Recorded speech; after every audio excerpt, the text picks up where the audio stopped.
Olá pessoal, tudo bem? Mais uma vez aqui pela TV Tributária e também pelo nosso canal no Instagram, Assunção e Carneiro, Advocacia Tributária. E essa semana a gente está trazendo um tema muito importante, né? Que são os reflexos da pandemia do coronavírus no nosso cotidiano, né? No nosso dia a dia.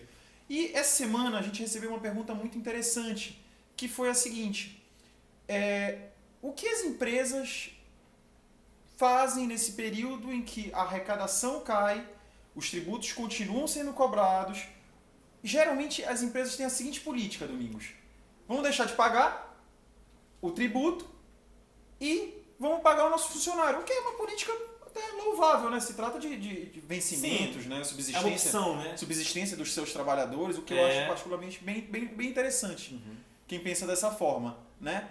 Mas essa prática requer alguns cuidados, né? Porque existem consequências, e algumas vezes consequências graves. O que a gente pode falar sobre isso? Então, é um momento em que o contribuinte ele se vê diante de um trevo, digamos.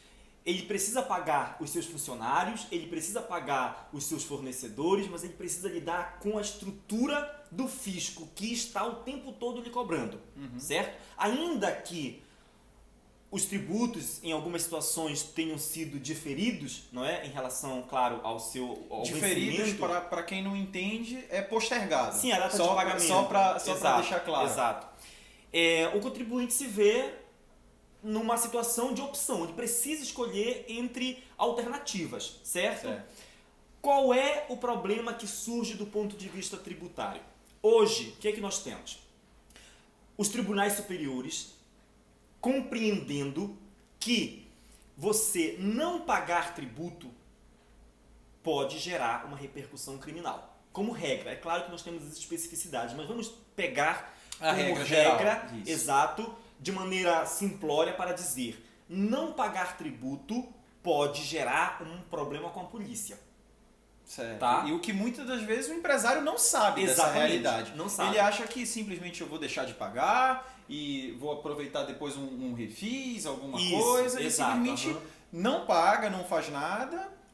A partir do momento em que ele dolosamente, quer dizer, em que ele, no exercício da sua vontade, do seu querer, escolhe não pagar o tributo, isto, em condições gerais, pode trazer um problema com a polícia, tá? Um problema criminal, certo? Tá?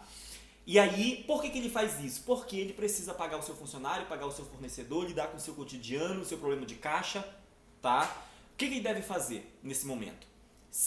Se cercar de profissionais, de pessoas que o auxiliem, certo? Para que ele registre tudo de repente, para que ele demonstre efetivamente, numericamente, documentalmente, que ele está com um problema financeiro em decorrência da crise e que por essa razão ele não conseguiu pagar os seus tributos. Inclusive, se eu não me engano, essa é uma das condições da transação, né? Que você teve uma queda de arrecadação. Sim, a própria transação exige como dever do contribuinte para que ele tenha acesso ao acordo demonstrar, através de documentos, que houve uma queda no seu faturamento, né, na sua receita bruta aí, nesse período de pandemia considerado o mesmo período do ano passado em que nós estávamos, digamos, em condições normais.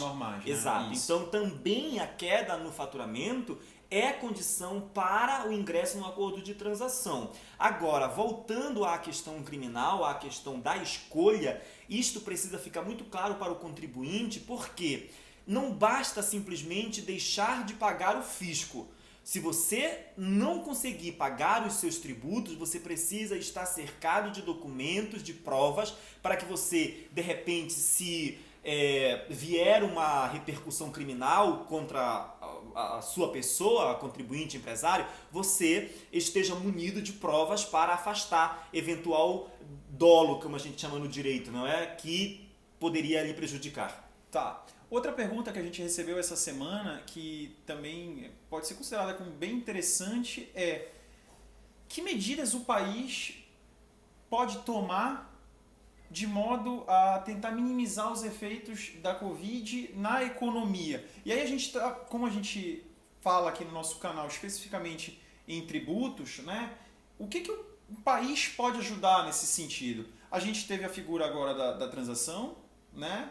E foram postergados algumas obrigações acessórias. A entrega delas, né? O pagamento de alguns tributos. Mas, efetivamente, o que pode mais ser feito? Porque a gente fala muito da reforma tributária, mas algo longe. O que veio... Algo que deve ser feito, na minha opinião, de imediato, que eu acho que já está até se pensando nisso, é um acordo de parcelamento nos níveis daqueles refises, não é, da vida, tá? Porque a transação veio, as suspensões de pagamento vieram, não é?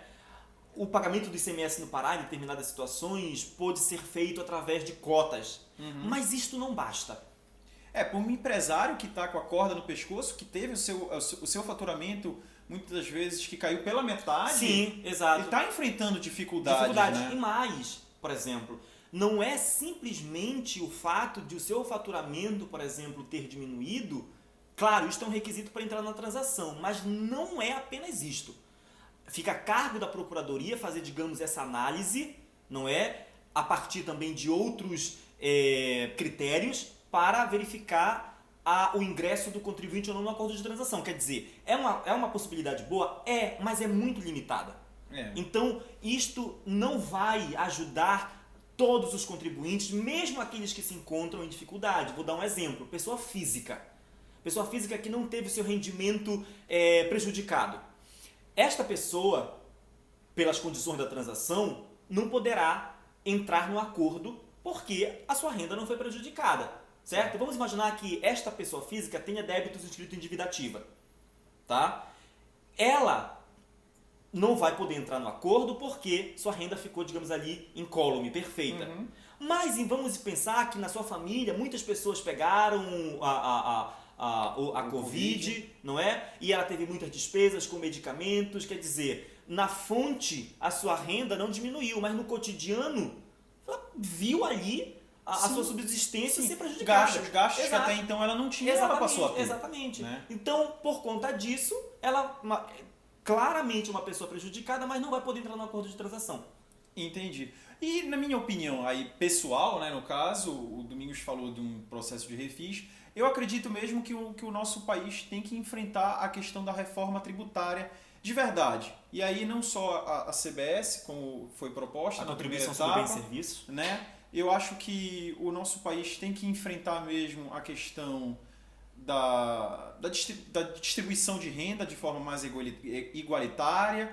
Eu acredito também que tem que colocar nos impostos, de um modo geral, junto com o federal, como foi o PIS/COFINS, juntar ICMS e o ISS. A gente já viu que muitos estados aí até topam fazer, mas quando baixa um pouquinho mais para o nível na federação, baixa para os municípios. Muitos municípios não querem perder a arrecadação. É muito difícil. Isso é muito complicado. Mas eu, sinceramente, eu acho que a reforma nesse nível não vai acontecer. Nós temos que ser pragmáticos nesse sentido. É verdade. Tá? Então, desta forma, eu acho muito difícil de acontecer. Eu acho que, do ponto de vista da tributação federal, é mais plausível uma reforma.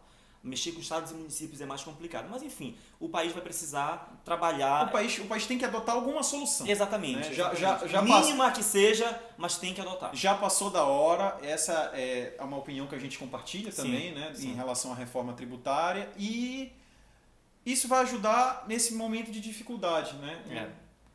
Também tentar alavancar as receitas do país, simplificar, aquela coisa toda, né? Que a gente já conhece. Exato.